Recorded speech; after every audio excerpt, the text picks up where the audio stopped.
All right. Here we go. Back again with another episode, back with the mini-series. We had a slight little break. We needed the break, but a lot of the people have been enjoying this mini-series, talking about the youth players in our first team and their performances this season and their expectation next season. So, as I said, had some really, really good feedback on the first few that we've done. Next up is Callum Hudson-Odoi. As you can see in my screen, I've got a special guest, Matisse here today, and my two partners in crime, Jay and Johnathan. First of all, Matisse, how you doing, my man? It's good to be back, bro. It's been a while. I think last time I was here with Dammy, and I think maybe Mikkel as well. That was a bit of a riot, so. No, man. Good to have you here, and everyone just quickly look out for Cheeky Sports. Follow Cheeky Sports. My man is looking after that particular administration right now, so look after that. Jay, how you doing, brother?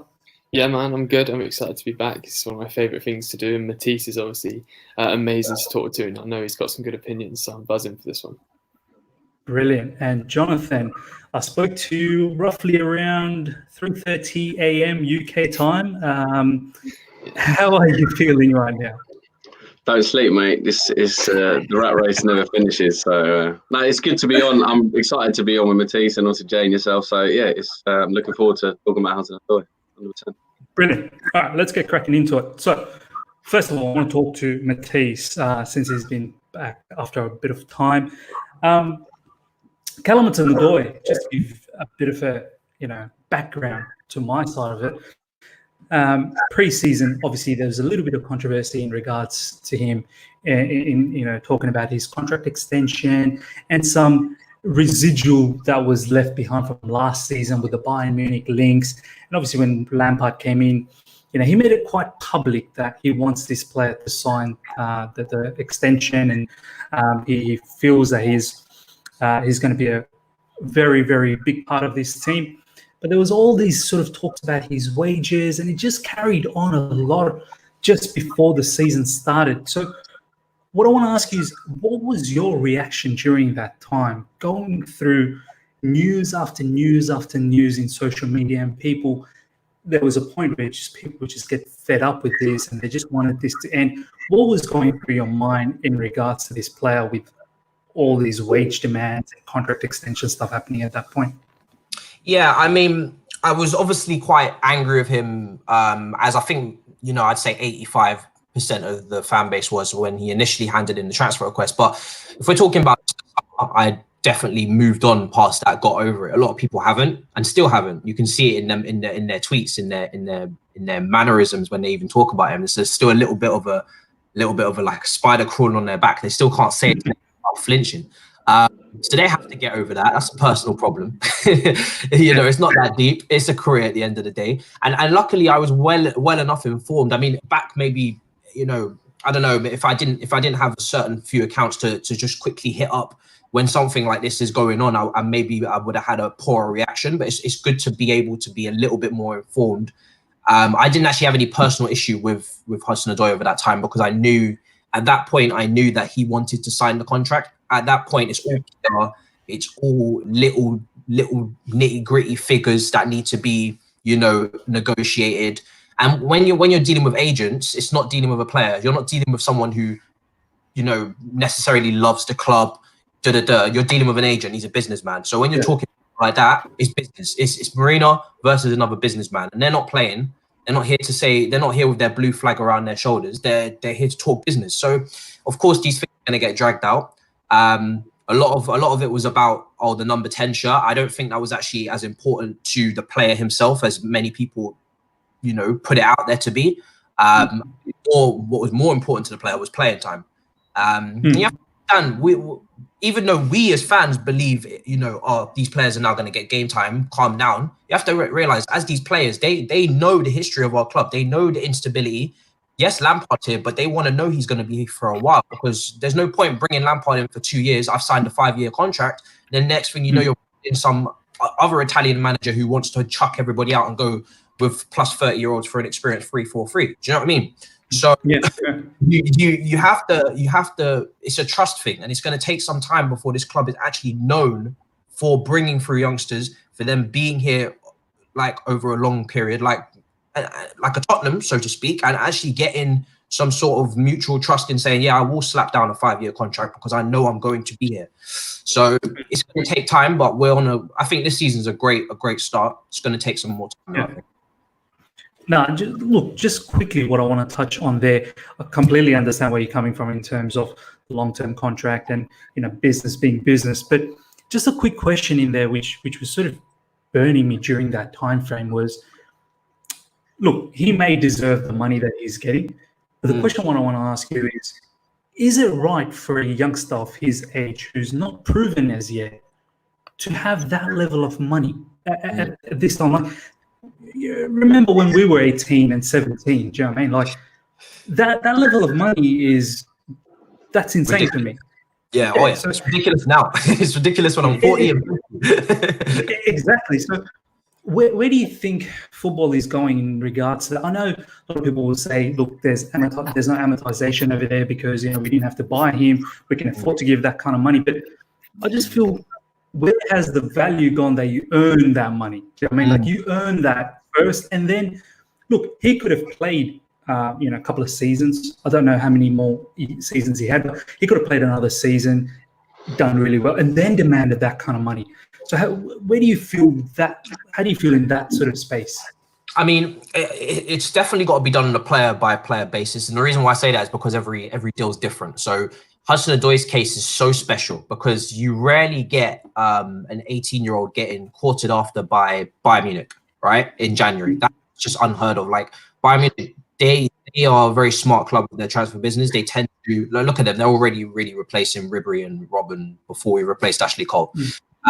They're very smart in the way they do things, and they don't exactly do that. They don't exactly flash all the time. Exactly, they're quite, the Bundesliga TV money, and they rarely break transfer records and pay a lot of money for players. So for them to come in for Hudson-Odoi for the fee that they were trying to get him at, which is still quite expensive deal for Bayern Munich, when they can usually pinch and get better deals elsewhere, like Juventus do on free transfers. For them to come in with that bid and say, listen, we're giving you the 10, we're giving you the big wage, that means Hudson-Odoi, agent, business-wise, can go to Chelsea, listen, Bayern Munich were going to give me that, so why are you not? Do you know what I mean? And it's very difficult for you to haggle and say, no, you need to be here for another year. It's very difficult for you to go with that rhetoric when someone's already come to you, arguably at this point, a club closer to challenging, actually not arguably, factually, a club closer to challenging for the Champions League has just come to you with the same offer.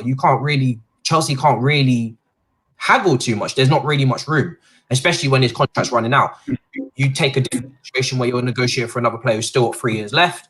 He's only just come onto the scene. Then you can start saying, listen, you need to play more games. You can prove yourself. So I think player by player, every case is different. I remember making a video on Tammy and saying, listen, I really want you to just earn it. And then and credit to Alex and Kev for you, shout out to them. They kind of spoke to me and they said, listen, what you're saying is nice. It sounds pretty, but on a business perspective, what you just said, with the whole fees and them not costing any transfer money, them not costing any, that does come into play. So I'm kind of meeting the middle ground on that topic, so to speak, and just find the middle ground with it. For me with the Tammy one, I felt like he did a little bit more to show why he was wanting that before that. But anyway, nonetheless, I 100% get what you're saying. I want to go to Johnathan now. So we've had the whole saga just before preseason. All of this stuff was unfolding, and then finally this kid puts the signature on the paper, and it's all done and dusted. We're happy now. We're looking forward, but we do know that he's got that injury that he's recovering from. He missed, I think the first month and a half, and then he finally came back. Obviously in the youth level first, and then gradually came back. Did you expect this particular player to recover so quickly from an Achilles injury? No, Achilles injuries are horrible injuries. Every player takes a long time to come back. We're going to see the same thing with Loftus-Cheek. You can't expect him to get up to pace as quickly as people think. I mean, you've got to almost, if you look at a player's when you have these sort of injuries, if you look at a player's muscles, if you look at their legs, they shrink. They've got to rebuild all the muscle. They've got to rebuild the muscle fibers. You've got to almost rebuild everything that you've done to get to that point in your career. So it's going to take time. I mean, he was out from April to September injured. He was eased back in by Lampard. Obviously, we had a few other injuries. Obviously, Pulisic was out and stuff. So I think he probably played a bit more maybe than Lampard wanted. But it was always going to take time. And for me, I was not looking at this season to say he has to score 10 goals and get 10 assists. That was never going to be realistic. It was always going to take time. And he's still young. He's still learning the game. Lampard's going to want to put his own kind of print on the player. So, yeah, that was just really, really, really unrealistic. And whenever I went to a game and people were disappointed that he didn't get an assist, didn't get a goal, I just was banging my head against the wall saying, just give him a few months at least. I mean, next season, by all means, judge him a bit more. But this season was always going to be, sort of a full season in the Premier League under Lampard, under a different way of playing. It's going to take time. Were you ever in the first beginning parts when he was missing the games, ever sort of contemplating every time you saw Willian? I think Willian, he missed the first 2 games, or I think he came in the second game against Leicester, had some little minutes and he didn't look that great. And then obviously he took over a little bit after that. Did you ever feel, oh man, I wish I could just see Callum Hudson-Odoi right now? Or were you like, no, I'll wait. I'll bite my time. Yeah, I think everyone wanted him to play. It's the same when Loftus-Cheek comes back. Everyone wants to stick him in their starting 11, and it's the same with Hudson-Odoi. People have got that love for the player. Obviously, he's a youth player. There's a certain kind of affiliation that people feel for these players. So, yeah, I think if he's available, you want him to play. But there was always going to be an ease and in period. So for me, I never heaped that much expectation on the player. I just think that Lampard's got, he's going to put his stamp on this side. Hudson-Odoi is a massive part of that, as is Abraham, as is Mount. And just to touch on the points about contracts, you just sometimes just got to pay the money. I know we are desensitized to these amounts of wages and fees that we pay. But as Matisse says, if Bayern Munich comes in for you, he's going to leave if you don't pay him that. And bearing in mind his potential and his age, and Lampard wants to keep him. Lampard comes out and says, I want to keep him. You've just got to get him to sign. And he did. We moved on. I didn't personally really care. Loyalty. There's no loyalty in football. As again, another point Matisse made, it's business. As much as he is a Chelsea player, he's come through the academy, it's business. So yeah, once it was done, we move on. And next season, I believe he will push on. Fair enough. Jay, so obviously we've gone through the initial parts before the season. We've now sort of covered the injury sort of late in first sort of moments of the season. And then he finally came back. And he honestly electrified the whole situation. There was assist after assist after assist in the first few games. I believe there was I think 3 assists in a row. There was 190 minutes that he played as well against Newcastle. There was a match against Lille where he provided the assist for Willian's goal, which was the winner for us. And all of a sudden, things started to really, really take shape for the fans that, wow, this player is probably everything that was, sort of said by many. How did you feel during that time frame that, were you one of those people that thought, yeah, I told you so, I knew that this was going to be, that he had this quality? Or were you one of the fans that thought, wow, I didn't expect that it would be this good? He's a really difficult player to talk about, I think. I remember Matisse, Alex, Dami and myself spoke about him on a podcast before, and I was still unconvinced, and I feel like I sit on the fence with him still. I'd like to talk about something Matisse said about Bayern Munich bidding for him, and how much work has he put in. But you remember, work isn't just men's professional football, it is also youth team football from the age of 8 years old. So when you play, he's working towards that, and if he's good enough there, when people see that talent, they're going to go for it. And it is exceptionally rare to bid for an 18-year-old from a team outside of your country for that much money, right? Everyone knows how good he can be. It's just, I think, because I think he's been vilified slightly. And I don't think it's necessarily fair, because he's only asking for the same amount as he's being offered elsewhere, right? So you you kind of do have to pay it. It's similar to what we said about Tammy. It's an investment. It is showing that you're willing to invest in this player to develop over time and be part of a long-term plan. But Hudson-Odoi, when he plays, he for me looks. How can I explain this? When you watch Mount play, sometimes Mount disappears, right? Even though he's always running and he's pressing, sometimes he doesn't get that close to the goal or the assist. Whenever Hudson-Odoi plays, he's always a fraction off a goal or an assist. Everything he does, and sometimes he gets it. He puts up amazing numbers. He's fantastic at dribbling, and when you watch him play against people his own age, it's almost like they're not there. He absolutely crushes it. And when you watch him play for England youth team, he looks just unbelievable. But it takes time to be able to play the men's game at the highest level at one of the biggest clubs in the toughest leagues, right? So you need to give someone time, even though they're on that money, because I was interviewing someone today, and Chelsea, the project we're now working towards and we're working within, Chelsea will not be what we envision it to be for another 3 or 4 years. By that time, Hudson-Odoi will be 22, 23. That is still crazy young.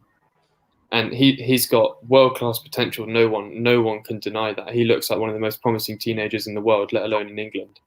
And when he does play regularly, like when he came back and he puts numbers on the board and he's dribbling, past people for fun, his expected goals numbers are some of the highest in the squad. And if you look at his expected goal numbers in the Europa League and the dribbles he put up per game, it's some of the best. It's some of the best in the whole competition. And for someone that's 18 years old, 18 as well, is so young. That is so young.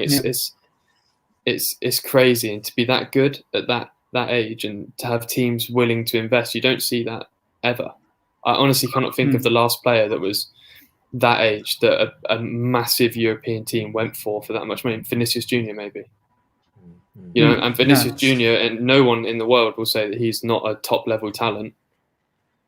So Hudson-Odoi is in that bracket. There's no doubt.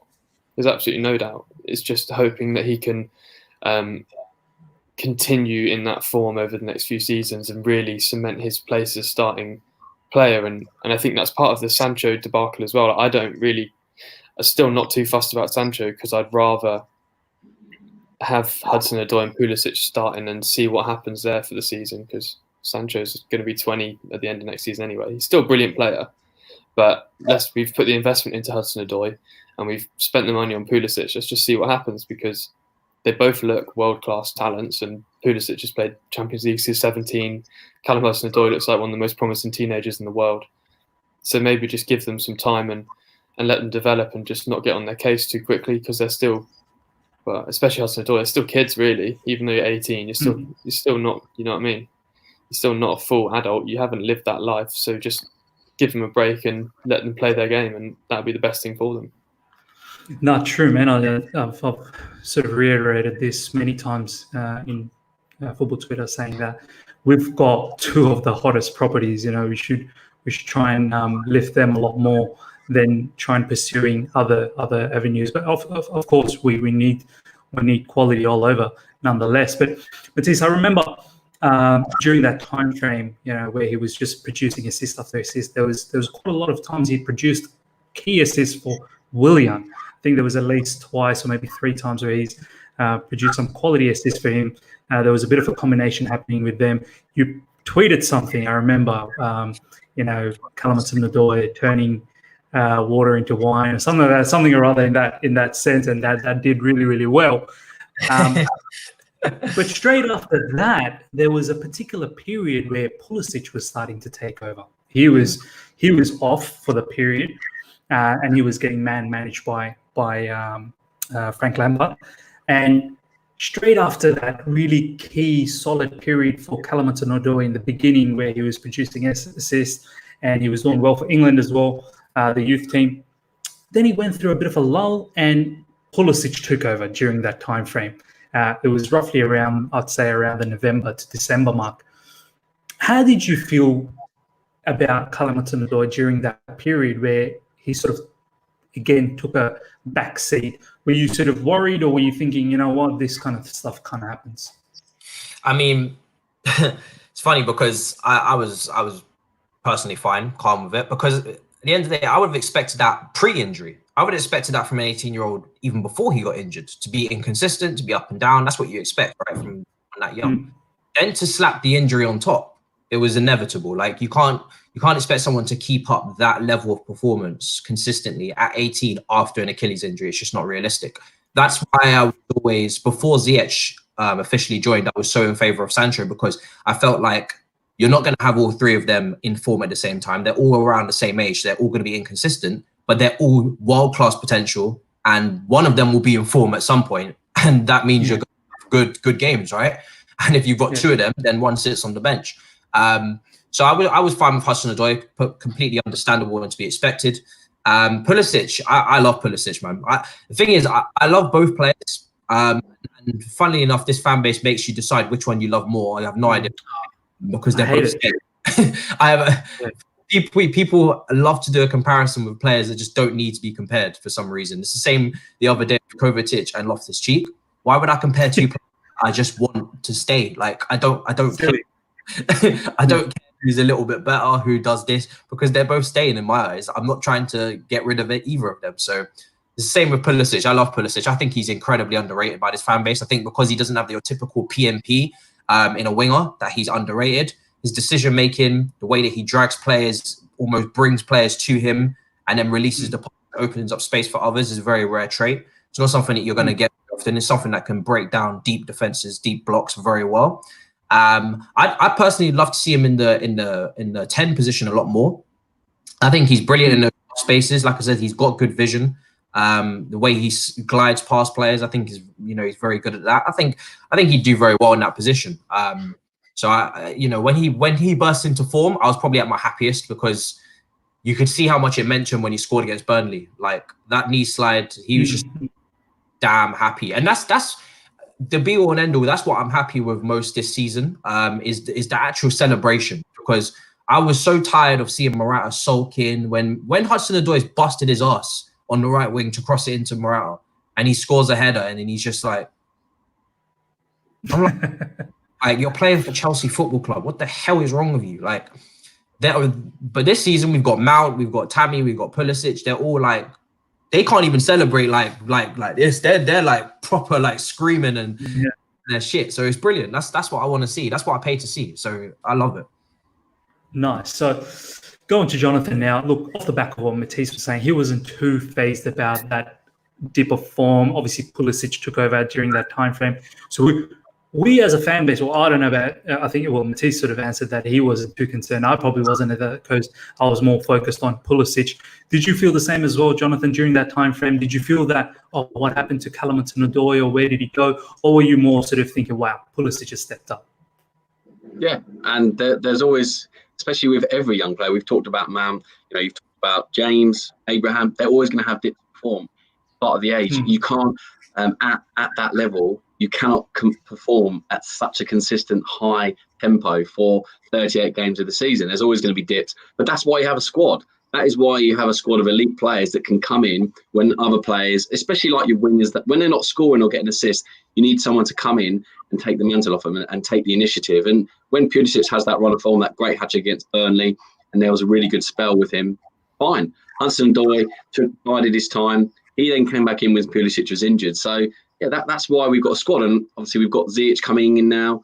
So, obviously he's going to play on the different wing probably to Hudson-Odoi. But we just need as many players as possible, because as you say, when someone dips, someone steps in, it's fine. And I just think with his age and the ability that he has, I mean, if you look at how good he is one-on-one, he's got so much pace.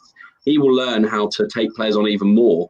And as soon as he beats that man, he can get across in. And if we've got people on that, can get on the end of it, like Abraham, he's going to get better next season. He's going to take more chances. So he's only going to get more assists. I mean, 5 assists, 3 goals this year from Hudson-Odoi. Not that bad. I hate to use Willian as a comparison, but played a buttload more games, probably double. 7 goals and 6 assists for Willian. So I use him as a scapegoat sometimes, but I'm just trying to get it into perspective. He's a much experienced player. Hudson-Odoi is very inexperienced, still young, didn't play that many games. I mean, half his games are sub-appearances, Hudson-Odoi, where he doesn't get that much time. So the impact that he had, I'm fairly satisfied. I kind of thought this was going to happen anyway. And we'll get onto this point, as I said earlier, I'm looking forward to what he can do next season. I mean, he's lethal with either foot. And so, yeah, I'm excited to see what he can do. Yeah, no, look, a couple of points. I think one that Jay made earlier was, this particular player, Callum Hudson-Odoi, even though the lack of minutes or the injury sort of season that he's had, the minutes that he's played, he just looked so electric every time. He looked like he was going to do something. His dribbling was so sharp. And as Jay was saying, a player like Mount sometimes you'd be like, oh, where is he? Do you know what I mean? Like, even though he was pressing and whatnot, he worked hard, but you could sort of miss. But someone like Callum Hudson-Odoi, whenever he played, I always saw him because he was so prominent with the ball. The other thing that you said was, which is quite important, I think not many fans understand this, is you need a squad. You need a squad. No matter how much we say that, oh, we've got Callum Hudson-Odoi, we've got Pulisic, they're gonna need time. And I've said it many times as well. I don't want this player to come in. I don't want that player to come in because I want these players to get a lot more time. I think the fact of the matter is they're young. They're going to go through dips, and we need a squad, a very quality squad, so that when those players go through dips, others can come in and the quality doesn't drop. So it's very important to understand that. Now, Jay, just before, so he's gone through that dip, and then of course, just before Callum Hudson-Odoi got injured, Pulisic actually got injured, and then there was a moment where Callum Hudson-Odoi was getting 90 minutes after 90 minutes after 90 minutes. I think there was 4 or 5 games in a row where he played 90 minutes. And honestly, I don't know about you, and this is what I want to know from you, Jay. In those 90 minutes, even though he didn't produce too many, I don't think he scored, or maybe he did score one. I remember his first goal, I think. But he didn't have huge goal involvement. But I felt, honestly, in those 90 minutes that this player was slowly building up into this season, and he was starting to look really, really good. How do you think, just before he got injured the second time this season, where his sort of season was going in regards to trajectory? I mean, he's always on an upward trajectory. He's never flatlining or going down. He's always going up. That's the beauty of having a player with such high potential. But I think it was really important. I think it's an issue that all three of you have mentioned, and that I would like to sort of reiterate as well, is what separates Chelsea from other clubs, and is our success and the way that we treat our players. And you can see that players that have left, that when they talk about the club, you look at Fabregas, Ashley Cole, they love the club, right? But we have to be really, really careful not to do what Arsenal have done and get caught up in sort of individualism, because that's when you essentially stagnate. You see Arsenal over the last 5 years, the only thing you hear is that they've got Ozil, but then the rest of their club just dissipates because they're so focused on one central individual. And this is the beauty of having Pulisic and Odoi. It's like having red and white wine. They're both nice. They both do the job. Do you know what I mean? And if Pulisic is going to score the goals, chances are Hudson-Odoi is going to have started the build-up or is going to play the assist. And it shouldn't be so focused on, oh, Hudson-Odoi's doing this, Hudson-Odoi's doing this, Hudson-Odoi's doing this. Just let him do. Just let him do his own thing, because the best partnerships and the best football comes when they're all relaxed. And you look at what Bayern Munich have done over the last 10, 15 years with Ribery and Robben. They're mentioned in the same breath, whereas what sometimes happens is it's sort of Pulisic versus Hudson-Odoi, and it shouldn't ever be like that. They should be they're a unit in a team, and they play for the same shirt and the same badge, and they want to do the same thing, and they want the same outcome. They just do it in slightly different ways.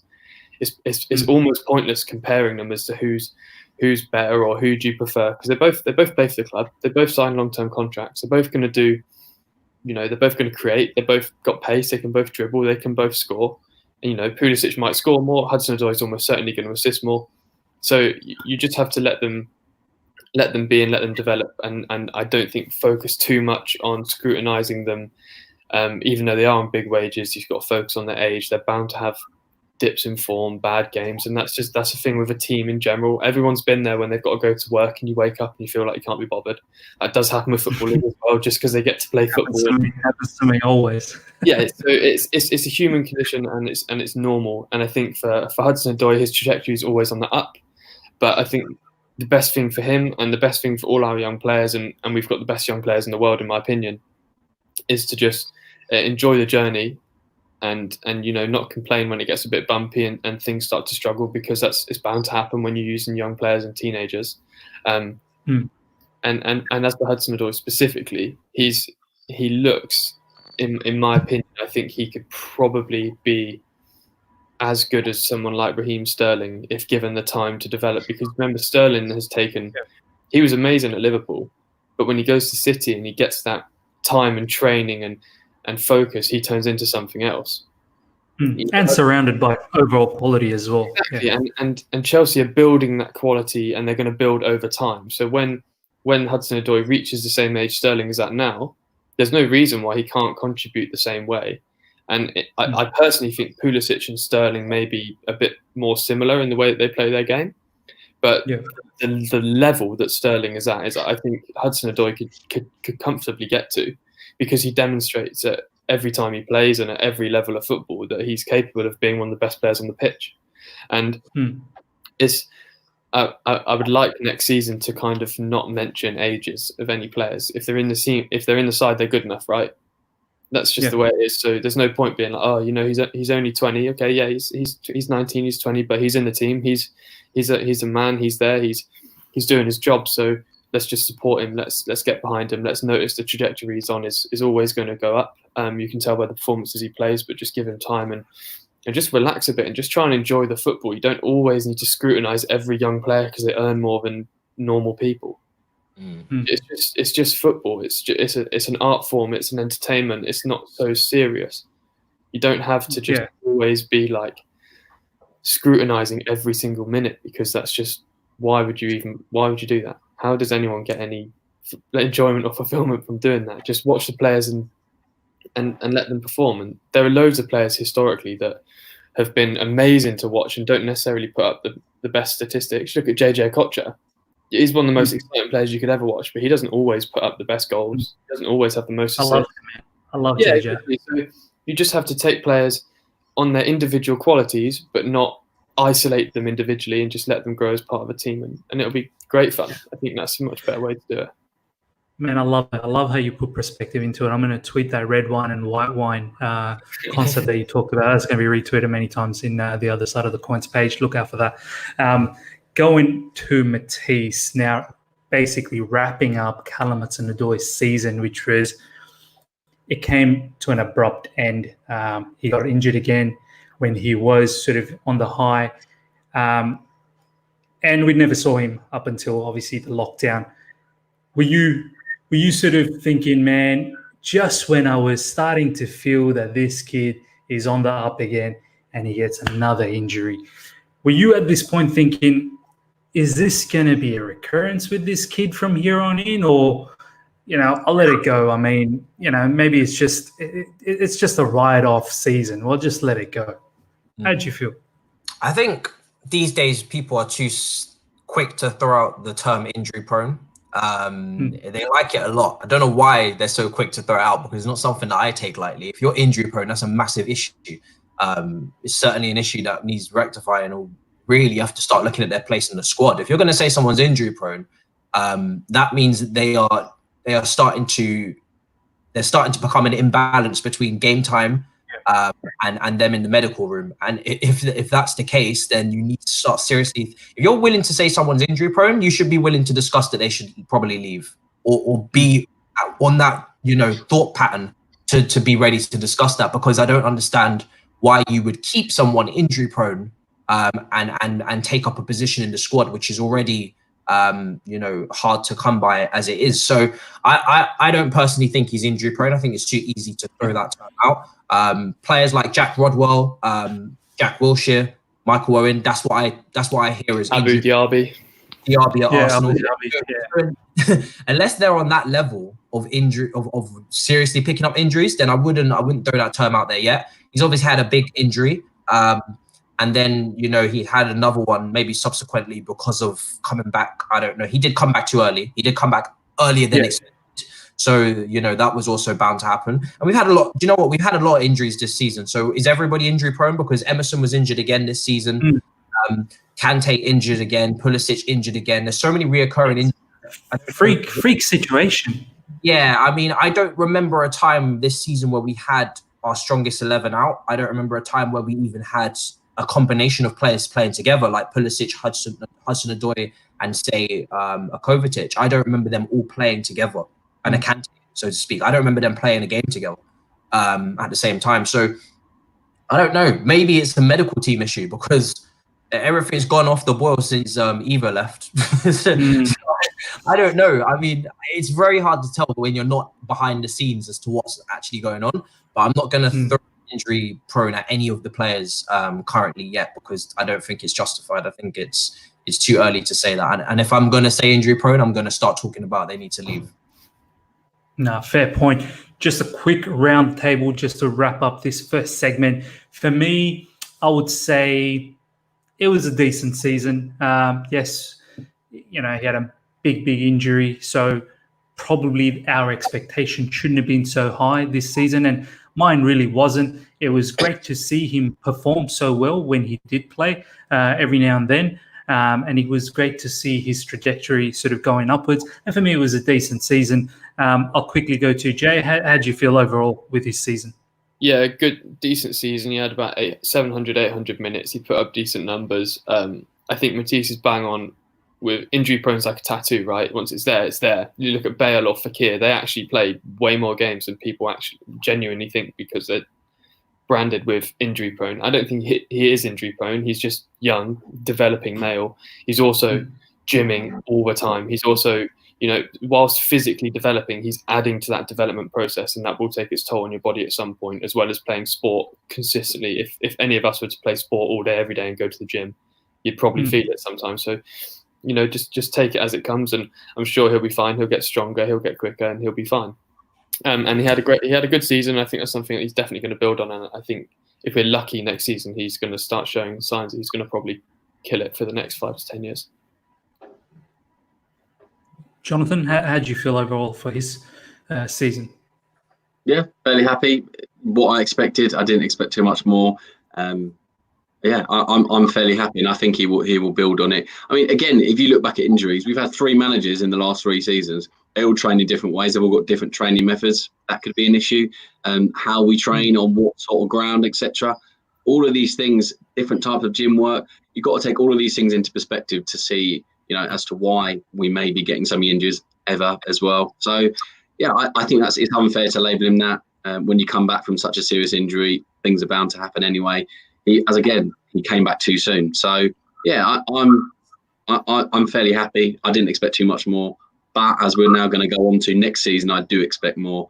And I think, with more game time, with more starts, I think he will produce more.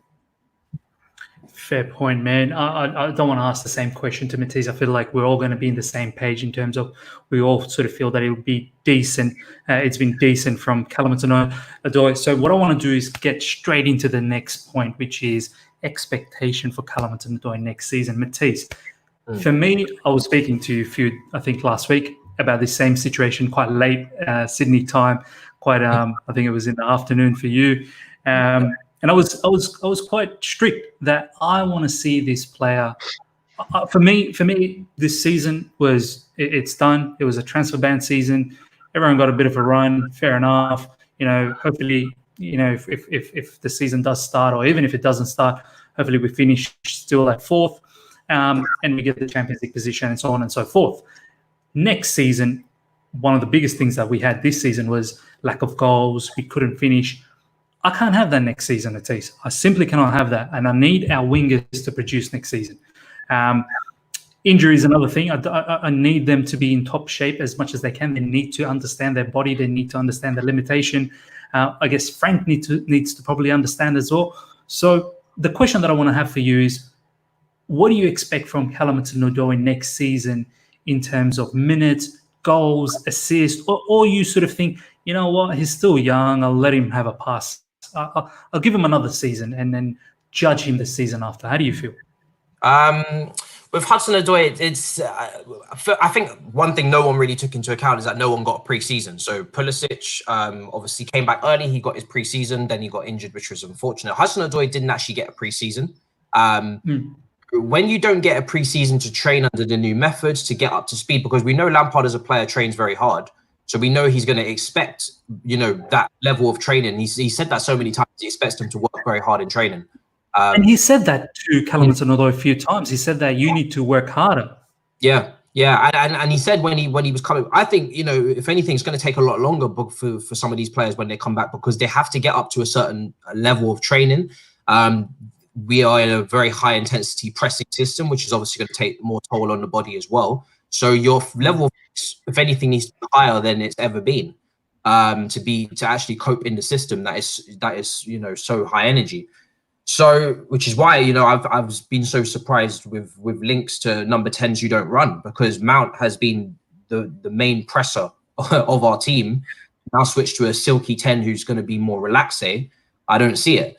So with Hudson-Odoi, I think when he's been given a full pre-season, then my expectations will certainly go up. I'll be expecting a lot more goal contributions, and not really just goal contributions, because again, people get stuck in stats and they don't actually watch the game. If he's had impact on the game, and he's taken on his man and he's beaten his man and he's created opportunities, but he's not been the person to assist, he's been the pre-assist, he's still had a very good and this is what don't tell the whole full story. People will look at stats and they'll say this player did this player did that.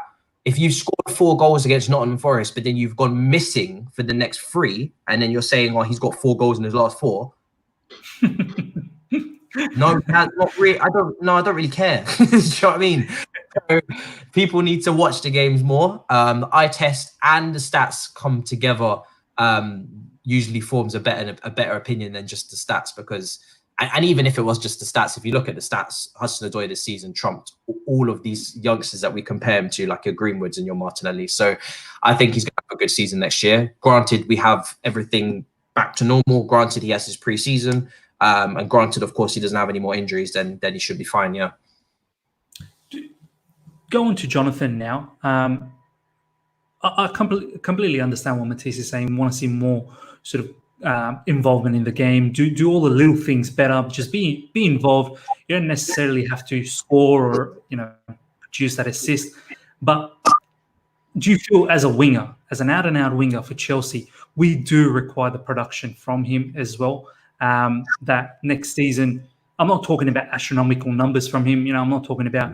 I tweeted something recently that I do expect Pulisic and Callum Hudson-Odoi next season to have at least 10 goals in all club competition, not just Premier League. So that's Champions League and FA Cup and whatnot. 10 goals and at least somewhere between 5 to 10 assists as well. I don't think I'm asking for a lot here, but do you feel that's probably reasonable at least, or that's probably a bit too much? I think 10 and 10 is, a target that I think he'll at least set himself this season. I think it's realistic to think that, because he's going to start probably at least half our games. You look at the cup games, he might start a few more than them. Depending on how him and Pulisic start, the one that starts better will probably take that left wing mantle. Now, he cuts in quite a bit. He likes to take on his man. What I want to see more of, and this is no comparison with Hazard, I love him, and it's no disrespect to him, but with Hazard, in that last season with Sarri, he took the mantle upon himself to go, I'm going to shoot. I'm going to be the man that creates. And whilst he was fantastic in the seasons before, he didn't put up the numbers because he didn't shoot enough. He didn't go, I'm not going to pass it. I'm the man. I'm going to score. Now, I want Hudson-Odoi next season to go, great to have Pulisic with me, but I'm 19. I've got a great career ahead of me, and I'm going to start showing it right now. At Stamford Bridge, I'm going to get the ball on the left. I'm going to cut inside, and I'm going to shoot. And if he misses 3-4 shots a game, I don't care if the intent is there. If he wants to score, if he wants to create, if he's there looking for the killer pass at all times, not slowing the game down, but looking to positively impact the game, I will be happy. And Matisse talked about pre-assist, even the pre-assist. I'm happy with that, as long as when I go to a game and when I watch it on the TV, I go, that guy has made an impact on this game with his pace, with his ability, with his decision-making, which will all come with time, especially the decision-making. But next season, I want him to go, I'm the man and I'm going to show it. He's said himself, I'm not a nervous player. When I come onto the pitch, I'm looking forward to enjoying the game and how I can impact it. I just want to see him show it. And I'm really excited to see him take more things upon himself. And that's really all I ask next season. Gets more game time, as long as he stays injury-free. I think he can do a lot of things in his Chelsea side. And under Lampard, who, again, has a lot of faith in his young players. He wants them to do well. And when you have belief from your manager, it goes a long way. So I think he will do well as long as he gets the game time as well. So, Jay, you mentioned earlier that you do picture Callum Hudson-Odoi to be someone like Sterling.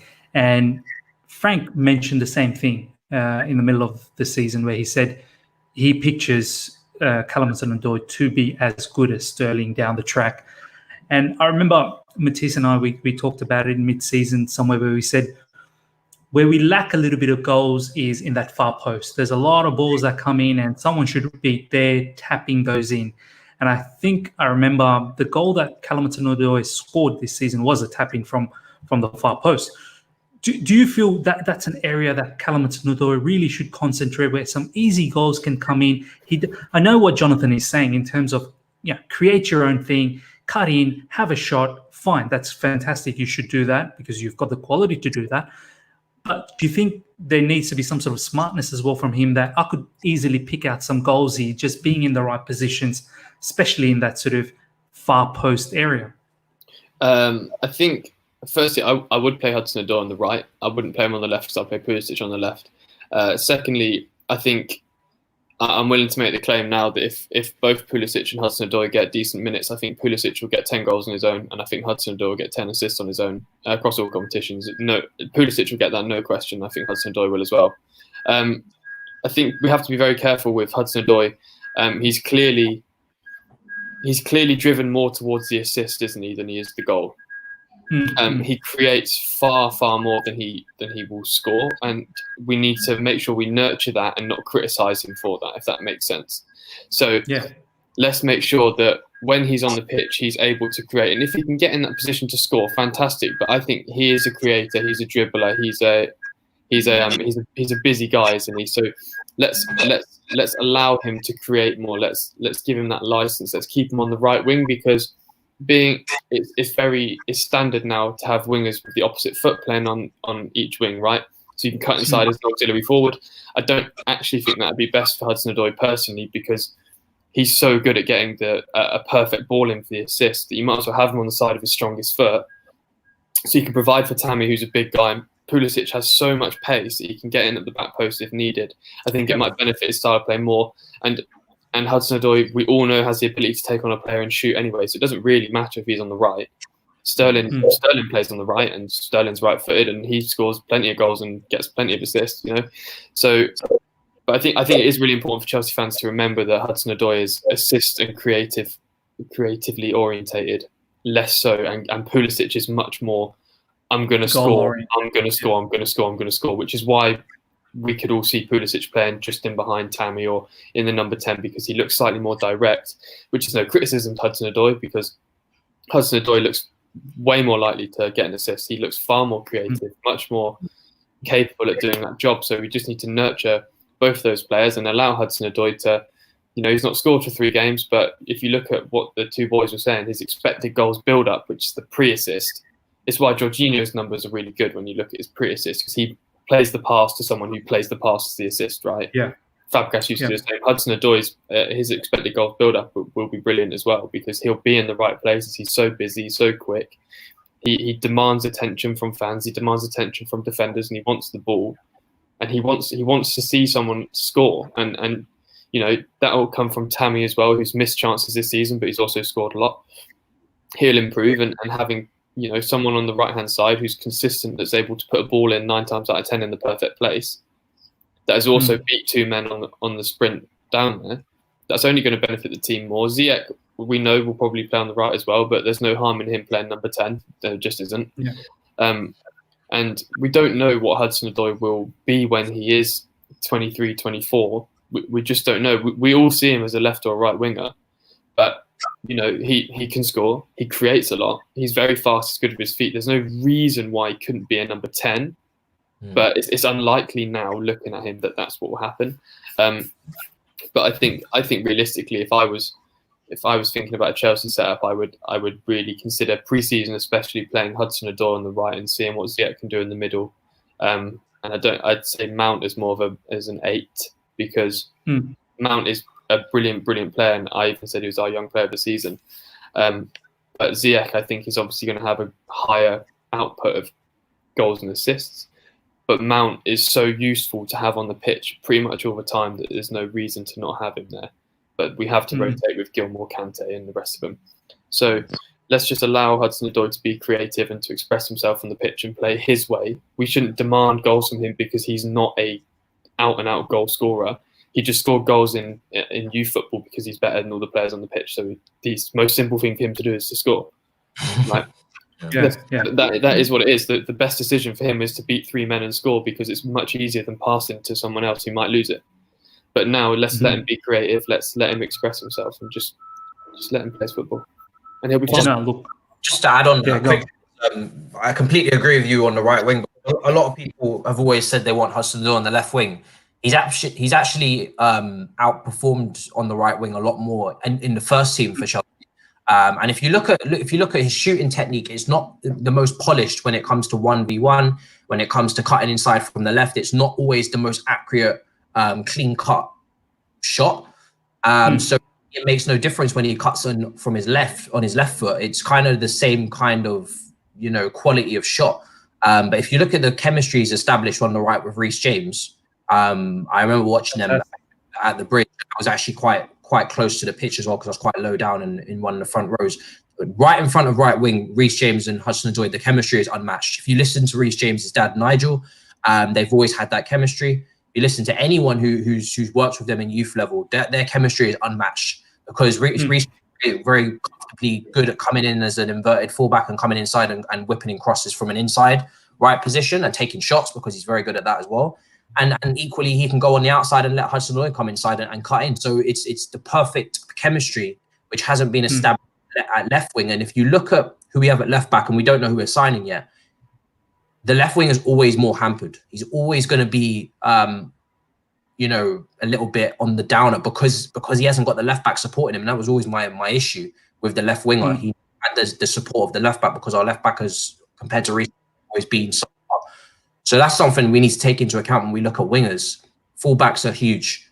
They're huge in the modern game. And if you don't have a fullback behind you to help you, to relieve pressure, to take a man off of you, to give you more space and create more room, then you're not going to perform as well. So that's something else to look at. I think definitely I prefer him at right wing now until I see who we sign and see who he develops chemistry with. And also, like Jay said, I think Pulisic is much better going for goal. He's far more direct.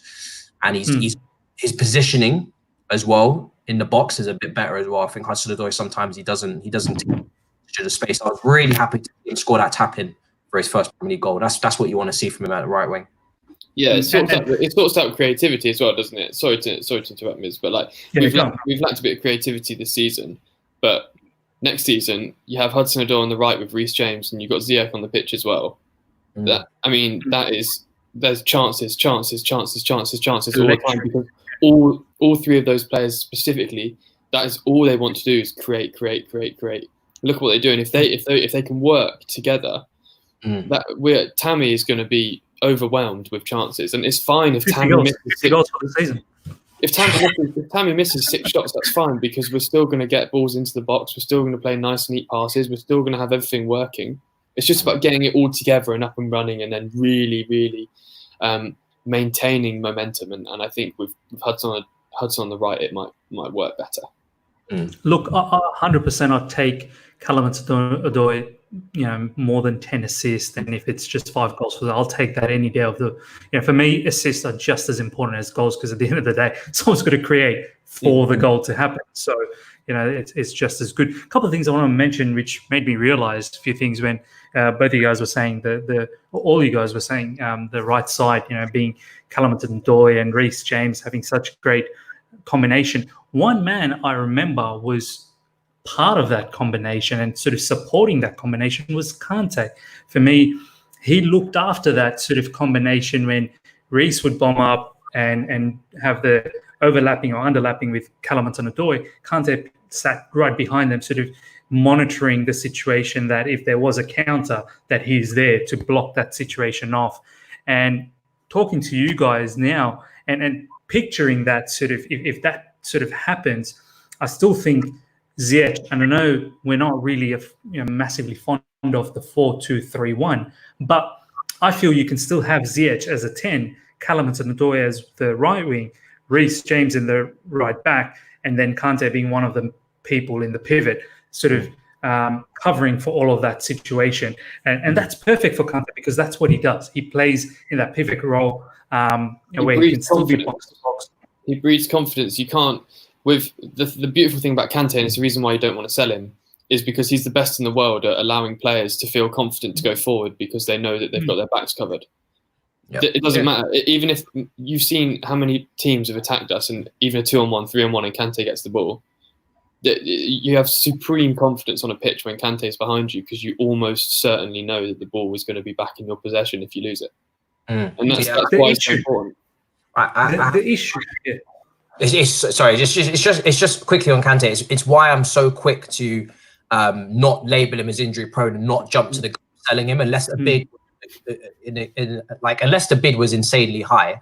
I wouldn't jump to selling Kante so quickly because he's a lot better on the board than people give him credit for. And I think, especially in that 4-2-3-1, that suits him perfectly because, like you said, he doesn't have that task of having to get forward so much. Make no mistake, Kante can carry the ball if he has to. Kante can dribble past a couple players if he has to. He's definitely more of a ball carrier than people give him credit for. But it's that ability to sweep up behind such an attacking fullback like Reece James. If that was our right side, it is extremely attacking. You do need cover over there. So a centre-back doesn't stay on the wing. So it's these kind of things people don't really think about when they're talking about replacing Kante with a more attacking midfielder. We have a very attacking right back who's very good in going forward and getting into those pockets of space high up the pitch. And I feel like that needs to be countered for us to have a balanced team. No, it's spot on, man. These sort of conversation, these sort of ideologies come in when we talk in a group, and your sort of mind sort of opens up. One thing I do want to say that if we do have Ziyech and Callum Hudson-Odoi and Pulisic starting, we better be in the market for another winger. I think we've touched on it. That's just 3 wingers that's going to start if that's the case, and we're going to be in a bit of a trouble if we don't have a backup. Going to Johnathan now. Just to wrap things up, I think we've covered the expectation, but one thing I want to cover just before we go from each one of you guys, we know Willian's going to go, we know Pedro's going to go, and if someone like Callum Hudson-Odoi is going to get a lot more opportunities, which we all feel that he is going to get next season, I think one of the things, and once again I've tweeted this a while back, is quite underrated, doesn't get talked enough, and these two players get disrespected a lot, is the defensive duties. The amount of time I've seen Willian and Pedro track back, I've got footage of these players, I kid you not, so many of them tracking back and helping our defenders out, even starting counter-attack from a defensive phase into an attacking phase. Johnathan, where do you see Callum? Because for me, that's an important factor. Like, as a winger, unfortunately, in this modern era, you've got to be dynamic enough to be up and down. So where do you see Callum sort of pick? For me, I don't think he's got that yet, that defensive side yet. Not particularly. I think he needs to work on that. But one point I just want to touch on before I say anything on that. If you look at the best team in the league this season, Liverpool, and touching on what both these guys have said, they've got 2 very attacking left and right backs. They sometimes play 2, sometimes play 3 midfield. You look at their midfield, Henderson, Fabinho, Wijnaldum.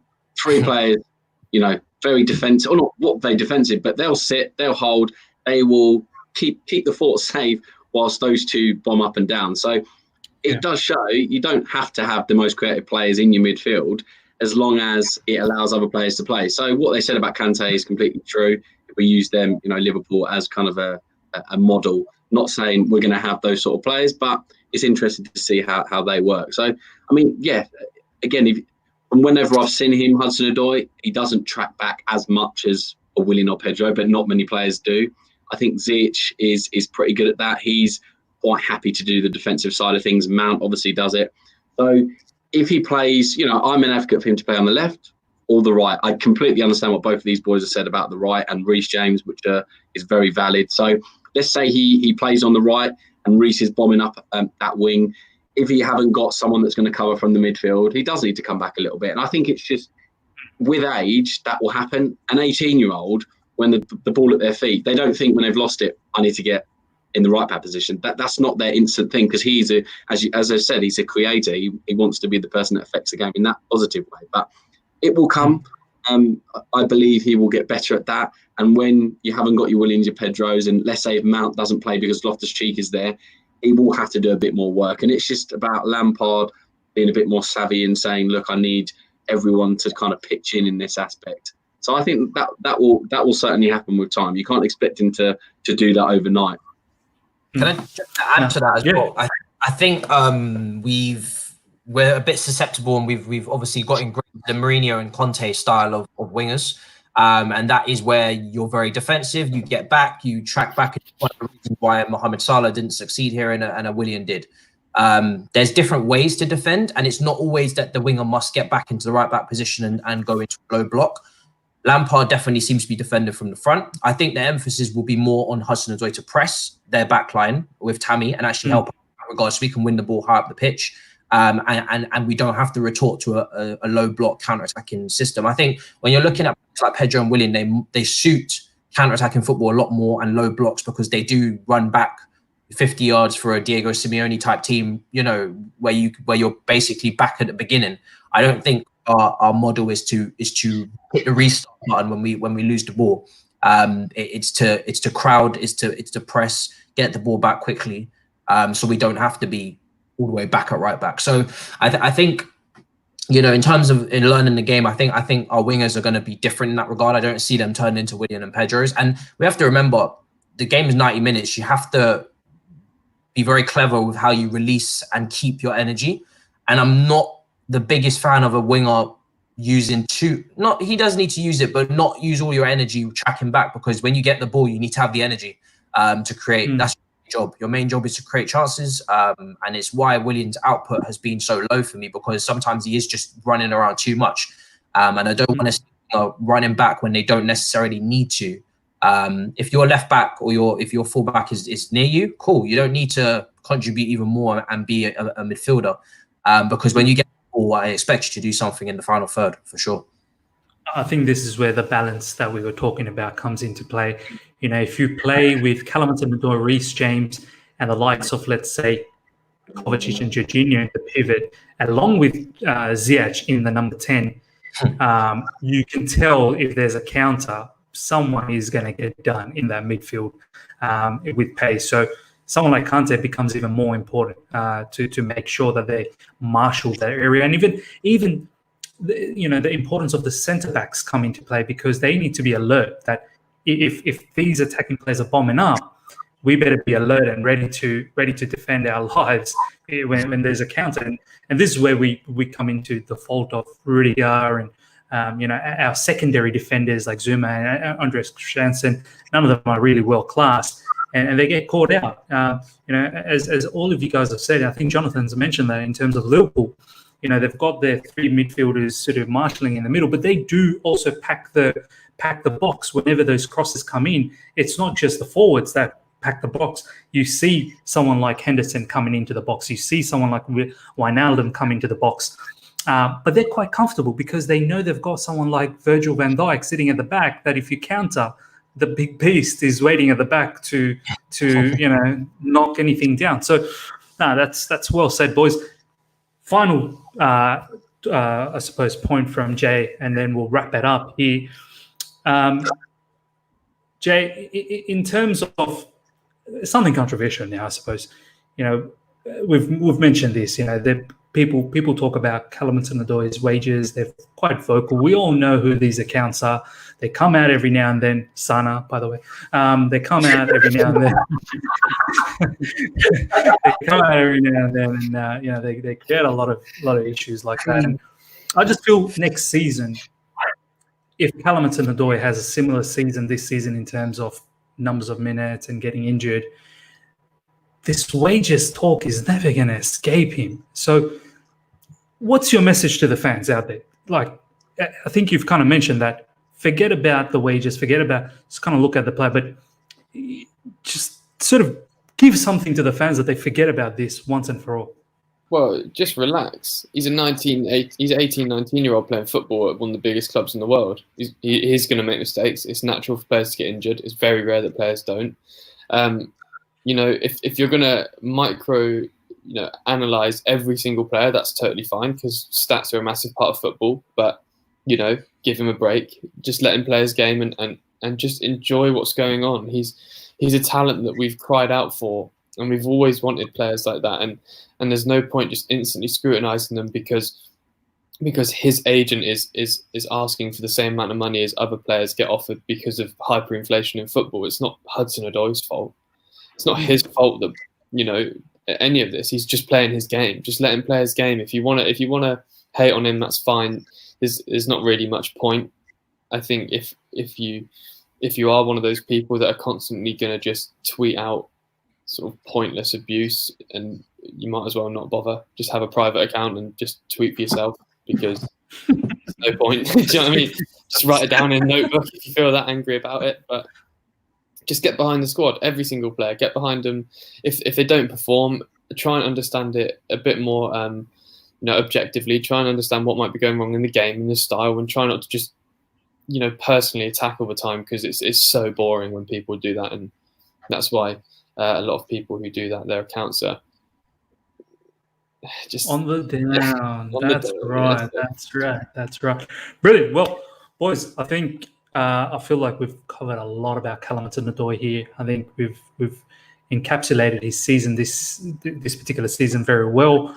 Kept it very, very objective in terms of what has happened, in terms of expectations as well. I think we've been quite honest with each other here as to how his season should sort of materialize next season. So I'm really, really happy with this particular segment for Callum Hudson-Odoi. So thank you so much, guys, for coming in and taking your time and giving your opinion. Just before we go, Matisse, what can we expect from you in the next few days? Yeah, I mean, there's been a lot going on. Of course, like the blog continues with all things Chelsea. We've been getting a lot of interviews recently. She's been nice talking to media, journalists, etc., which has been fun. It's been fun to interview them and get their insight on the game. Blues Fans TV is a bit on hold because obviously I've fled the UK due to coronavirus. I didn't quite trust the social distancing at Sainsbury's, so I decided to just leave and come in the countryside. So that's on hold. But they're doing a great job on YouTube and they're uploading and doing well. And I've recently joined Cheeky Sports, so you can catch me on there. Mainly on. I'd say if you want to see any more of my videos, I haven't been doing them so often on Twitter, but I will get back into that. They'll be on Instagram on Cheeky Sports Instagram as well, and on their socials. And yeah, we're just creating good content with them and trying to secure more interviews and do good work. So that's basically it, really. To be honest, until football's back, I need the Bundesliga back this weekend desperately. You say like basically that's like about 10,000 things that you're doing, which is fantastic. Johnathan, man, what are you going to be up to? Are we going to see more of these Snapchat videos coming up? We feel like this is really taking the platform to another level. I'm just here, to bring balanced opinion, to bring a bit of humour as well, because people take things way too seriously, and people are so quick to hate, compare. Look, we're here. There's no football. Let's have a bit of a laugh, but let's have sensible debate. And that's why it's good to be part of things like this, because that's what football's about. It's about opinions. If you don't respect someone's opinion, just keep it to yourself. Or if you don't like it, shall I say, just, as Jay said, just write it in a notebook. Have your private account to yourself with 0 follower. You're the only one, and just keep writing to yourself. Jay, what can we expect from you? I believe you've got some pretty unique projects coming up as well, some articles and whatnot. Yeah, what's happening, my man? We do have some more like unique articles because it's Matisse knows as well. You have to be creative, and it's really difficult at this time to be as creative and as exciting as possible because we all rely on us at SW6 Daily, Matisse as well. What he does, you rely on the football to create talking points and to spark conversation, and it's really hard over an extended period of time to make sure that things are interesting. But we've been coming up with some good ideas, speaking to some people.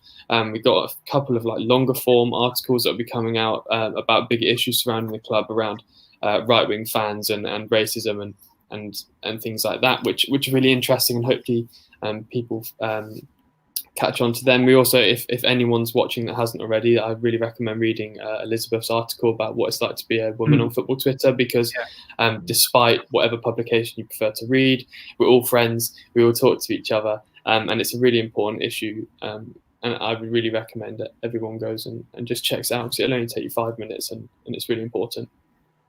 Man, I read that and I was like, whoa, what the... Like some of those comments that she was getting. Wow. Yeah, crazy.